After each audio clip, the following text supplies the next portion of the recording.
निर्दलीय विधायकों ने 22 मार्च को अपना इस्तीफा सौंपा था, विधानसभा अध्यक्ष को भी, विधानसभा सचिव को भी और राज्यपाल को भी, परंतु उस इस्तीफे की बात यह है कि अभी तक वो इस्तीफा स्वीकार नहीं किया गया है। चर्चा के लिए हमारे साथ हमीरपुर से निर्दलीय विधायक आशीष शर्मा है, क्योंकि इस्तीफा स्वीकार नहीं है इसलिए अभी भी विधायक हैं। सबसे पहला सवाल, इस्तीफा आपका मंजूर नहीं है, कहाँ कमी देखते हैं, क्या कारण है? क्या विधानसभा अध्यक्ष के ऊपर किसी तरह का कोई दबाव सरकार के द्वारा है, जिस तरह से आप लोग बयानों में भी कह रहे थे, या विधानसभा सचिवालय के ऊपर कोई दबाव है, या फिर कुछ और कारण है? देखिए, ये प्रश्न तो आपको माननीय स्पीकर महोदय से पूछना चाहिए, क्योंकि हमने 22 तारीख को दिया है और इस्तीफा अपना उनको खुद जाके दिया है तीनों विधायकों ने, और मैं समझता हूँ कि लगभग 24 घंटे में ये मंजूर करना चाहिए था, लेकिन वो दबाव में कार्य कर रहे हैं या पार्टी कार्यकर्ता के रूप में, कांग्रेस पार्टी कार्यकर्ता के रूप में कार्य कर रहे हैं, ये तो वही बता सकते हैं। और आज यहाँ पे हमने ये प्रोटेस्ट किया है ताकि उनको ये आवाज़ जो है मीडिया के माध्यम से पूरी स्टेट को ये जो बात है हमारी ये सुने और वो जल्द से जल्दी से इस्तीफे पे फैसला लें। जब आप लोग यहाँ से बाहर थे, क्रॉस वोटिंग जिस दिन हुई थी, उसके बाद से हिमाचल प्रदेश की राजनीतिक सरगर्मियाँ बहुत ज़्यादा बढ़ी थी। आप लोगों पर भी कई तरह के सवाल उठे। मुख्यमंत्री ने तो यहाँ तक कहा कि निर्दलीय विधायकों से तो मेरा कोई लेना देना ही नहीं है, उन्होंने क्यों इस्तीफा दे दिया। मुख्यमंत्री ने तो ये भी कहा, जांच का विषय तो ये भी है कि कहीं उन लोगों ने अपना ईमान गिरवी तो नहीं रखा। देखिए, जो भी लोग 9 लोग हैं और ये 3 जो निर्दलीय हैं, 6 और 3 जो हैं, ये सक्षम हैं कि ना तो हम जो भी विधायक हैं ना तो इनको कोई खरीद सकता है। सारे के सारे वो जो विधानसभा की जनता है हमारे क्षेत्र की, वो जानती है कि किसकी क्या हैसियत है, और हम लोगों ने अगर ये डिसीज़न लिया है तो अपने प्रदेश के कल्याण के लिए लिया है, अपने क्षेत्र के कल्याण के लिए लिया है। जिस तरह से 14 महीने में इस सरकार के हालात हैं, स्टेट फंड कहीं भी 1 रुपये का नहीं आया मेरे विधानसभा क्षेत्र में। जो पैसा आ रहा है वो या तो सेंटर से प्रधानमंत्री ग्राम सड़क योजना हो गई या नाबार्ड के तहत आ रहा है। स्टेट गवर्नमेंट के पास पैसा नहीं है। जब भी माननीय मुख्यमंत्री जी के पास गए, इन्होंने हमेशा ही एस्केप किया है और आर्थिक स्थिति का हवाला देते हुए मना किया है। हमने यह फैसला लिया तो हमने सोच समझ के फैसला लिया है, और इसलिए लिया, अगर चाहते तो 5 वर्ष के लिए विधायक चुने गए थे, 5 वर्ष ऐसे ही चला रहता, 7 तारीख से पहले तनख्वाह अकाउंट में आ जाती और लोगों के बीच में जाते, 5 वर्ष का कार्यकाल अपना समाप्त करते, और जिस तरह से राजनीति चली है पूरे पहले से चली आ रही है कि जैसे चला है चलता रहता। लेकिन अगर ये फैसला लिया है 14 महीने में, तो ये इसलिए लिया है ताकि जो काम है रुके हुए, भाजपा की सरकार केंद्र में बनी हुई है, आदरणीय प्रधानमंत्री नरेंद्र मोदी जी के आशीर्वाद से पूरा देश आगे बढ़ रहा है, और हिमाचल की सरकार जो है ये पूरे बैक गियर में चली हुई है जब से बनी हुई है। हम चाहते हैं कि आगे विकास के कार्य हों, नौजवान लड़कों को रोजगार मिले, और आप भी भली भांति देख रहे हैं कि जब ये 27 तारीख को सारा प्रकरण हुआ है, उसके बाद जब ये 5-6 दिन का गैप बीच में मिला, जब तक आचार संहिता नहीं लगी हुई थी, तब तक कई फैसले लिए गए। JOIT 817 की भी बात की गई, SMC की भी बात की गई, और भी जो डेवलपमेंट वर्क्स थे कहीं पे पैसे दिए गए, तो वो शायद उससे पहले भी कर सकते थे, और अगर उससे पहले ये सब चीज़ें करते तो हम लोगों को ये सब करने की ज़रूरत नहीं पड़ती। लेकिन जब अहंकार की सीमा चरम पे पहुंच जाती है तो कुछ सुनाई नहीं देता है, कुछ दिखाई नहीं देता है, और फिर इस तरह के प्रकरण होते हैं। और हम समझते हैं कि हम सौभाग्यशाली हैं कि भगवान ने हमें ये बुद्धि दी कि ये करो, और हमें ताकत दी, ये करने की हौसला दिया, और हम अपने डिसीजन से जो खुश हैं। हमने बहुत अच्छा स्टेप लिया है और लोगों के हित के लिए लिया है। आपके ऊपर तो खरीद फरोख्त का मामला भी एक दर्ज हुआ है बालूगंज थाने में, पिछले कल भी आप वहां उपस्थित हुए थे। क्या मामला है, क्या लगता है बदले की भावना से कार्रवाई हुई है? देखिए, राजनीतिक षड्यंत्र हैं जो डिमोलाइज करने के लिए किए जा रहे हैं, छवि खराब करने के लिए किए जा रहे हैं, और मैंने तो कल भी गया था इन्वेस्टिगेशन के लिए, सहयोग देने के लिए। आज भी बुलाया 2 बजे, आज भी जाऊंगा। और ये जो बेबुनियादी FIR कर रहे हैं, मैंने तो पहले भी बोला है कि आने वाले समय में इनको जवाब देना पड़ेगा कोर्ट में। डेफर्मेशन का केस करूंगा दोनों विधायकों पे जिन्होंने भी ये आरोप लगाए हैं, साथ में जिन अधिकारियों ने भी ये FIR की हुई है उनको भी जवाब कोर्ट में देना पड़ेगा। और ना तो इस तरह की संस्कृति और समाज से हम आते हैं कि हम किसी को, और दूसरी बात, जिस तरह से मैंने आपको कहा कि कोई भी बिकने वाला नहीं है, सब अपनी स्वेच्छा से दुखी मन से ये करके आए हैं, क्योंकि सब दुखी थे यहाँ पे 14 महीने से। और आप खुद भलीभांति जानते हैं कि हमारे ज़िले से तो 2 और सीनियर लीडर हैं जो आए हैं, तो मुझे नहीं लगता कि मेरी भी ऐसी हैसियत है कि मैं उनको खरीद सकूं।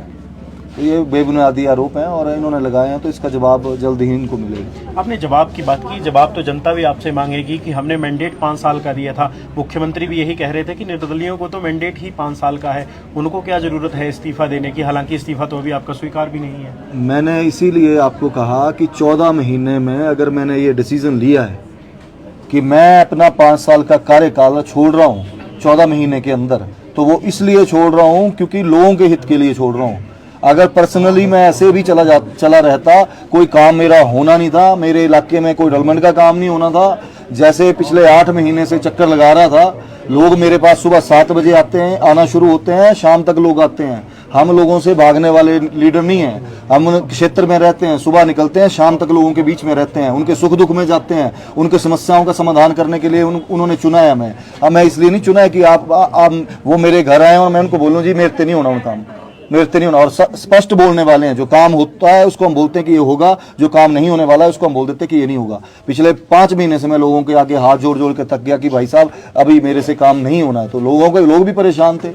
मैंने तो मुख्यमंत्री जी को ये भी बोला कि आप किसी भी एक व्यक्ति को मेरे क्षेत्र में बागडोर दे दो, मुझे नहीं देनी है, किसी और को दे दो, आप किसी को भी दे दो, जो भी आपने कैबिनेट रैंक के भी बनाए हुए हैं उनको दे दो आप, लेकिन वो दो ताकि वो लोग उनके पास जा सकें और अपने काम करवा सकें। जब इन्होंने किसी की सुननी नहीं है तो इस तरह के फैसले लिए जाते हैं। और मेरे क्षेत्र की जनता जानती है कि जो मैंने किया है वो उनके आशीर्वाद से किया है और वही मेरी ताकत है, जिनके आशीर्वाद से मैंने ये किया और उनके चरणों में ही रहना मुझे स्वीकार है, वही करता हूँ मैं। पिछले कुछ महीनों में आपने देखा होगा सरकार एक बड़े माइनिंग घोटाले का जिक्र कर रही है, पूर्व मंत्री और पूर्व सरकार से जोड़कर वो घोटाला देखा जा रहा है। विशेष तौर पर आप पर भी कुछ आरोप लग रहे हैं कि आप भी क्रशर माफिया हैं, क्या इस बात में कोई सच्चाई है? सरकार, मुझे लगता है सरकार तो कांग्रेस की है अभी प्रदेश में, और अगर ऐसे 14 महीने से सरकार चली हुई है तो मुझे लगता है कि वो इन्वेस्टिगेशन करती और उस घोटाले का पर्दाफाश करती, लोगों के सामने लाती। ये कोई औचित्य नहीं बनता है कि आप कहीं से भी कुछ भी स्टेटमेंट बिना तथ्यों के आधार पे दे दें कि 100 करोड़ रुपए का घोटाला हुआ है, आप विधानसभा में भी ऐसा बोल दें। ये सोच समझ के बातें बोली जाती हैं, क्योंकि इस चीज से पूरा विभाग, पूरा वो डिपार्टमेंट भी शर्मसार होता है। जहाँ पे ये अगर इस तरह से बयानबाजी मंत्रियों ने, मुख्यमंत्री ने दी है तो ये बड़े दुर्भाग्य की बात है। बाकी मुझे जोड़ा जाता है, मैंने तो विधानसभा के अंदर भी बोला था कि भाई मैं इस कारोबार में 2010 से हूँ और मेरे माइनिंग लीज भी है, मेरा क्रशर भी है, मेरे विधानसभा के क्षेत्र के लोग भी जानते हैं। और घोटाला तो सबसे बड़ा अगर हुआ है पूरे, जब से मुझे भी होशवास है पिछले 2010 से, तो शायद इस सरकार के रहते हुआ है। पूरे प्रदेश में ब्यास बेसिन पे क्रशर बंद कर दिए गए। लोग, जब आपदा आई, लोगों को जरूरत थी, लोगों के डंगे गिर गए थे, मकान गिर गए थे, लोगों को एक एक गाड़ी 20-20 हजार की लेनी पड़ी। लोग हमें पूछते थे, हमने बोला भाई हमारे क्रशर बंद हैं। और गरीब व्यक्ति जिसका डंगा गिरा है, जिसका घर गिरा है, उसको आपने तो पैसे बोल दिए कि 1.5 लाख मिलेंगे, वो 1.5 लाख की तो बजरी रेते में ही खत्म हो जाते थे उसके, क्योंकि आपने सब बंद कर दिया। सिर्फ एक माइनिंग लीज जो है वो पूरे ब्यास बेसिन पे चली थी, और वो भी भली भांति हमीरपुर की, नदौन की जनता भी जानती है कि वो किसकी माइनिंग लीज थी। तो मैं इस बारे में बोलूंगा नहीं, क्योंकि वो सोचना चाहिए उस व्यक्ति को जो ये आरोप लगा रहा है कि माइनिंग माफिया है या माइनिंग ये है। माइनिंग माफिया, मोनोपोली अगर बनाने की कोशिश की तो इन लोगों ने की कि पूरा को पूरा बंद करो, खुद बेचेंगे और बढ़िया रेट पे बेचेंगे, लोगों को हराश करके बेचेंगे।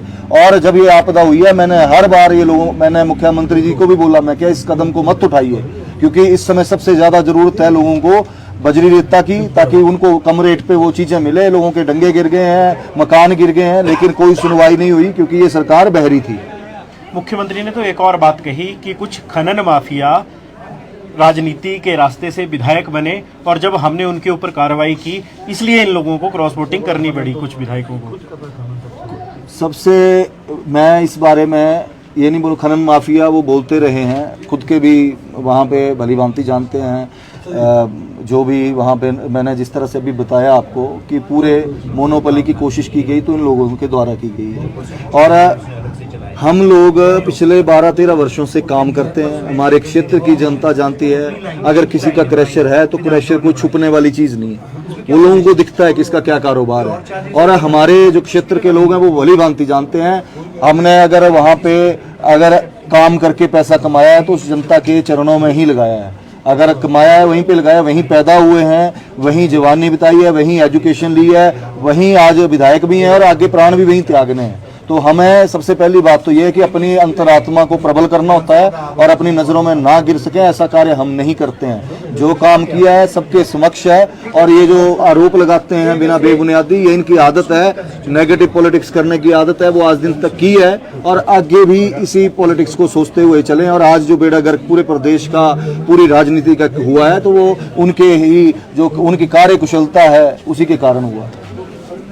चलिए आपसे एक अंतिम सवाल, ये जो धरना है कब तक चलेगा और इस्तीफा मंजूर नहीं होता है, आगामी कदम आप विधायकों का क्या रहने वाला है? देखिए, आज हम धरने पे बैठे हैं और आज ही के दिन हमने ये धरना प्रदर्शन करना है। इसके बाद हम अगर कुछ नई कार्रवाई की जाती है तो इसके बाद जो है हम कोर्ट का माननीय न्यायालय में जाएंगे और हमें उम्मीद है और विश्वास है कि हमें न्याय जरूर मिलेगा। पिछले कुछ दिनों से जिस तरह से सवाल उठ रहे थे कि मैंडेट 5 साल का है, फिर भी इस्तीफा दे दिया गया, उस पर चर्चा करने के लिए हमारे साथ हमीरपुर के निर्दलीय विधायक आशीष शर्मा थे। विधायक इसलिए क्योंकि अभी तक इस्तीफा मंजूर नहीं हुआ है। बहरहाल संवाद भारत में अभी के लिए बस इतना ही। नमस्कार।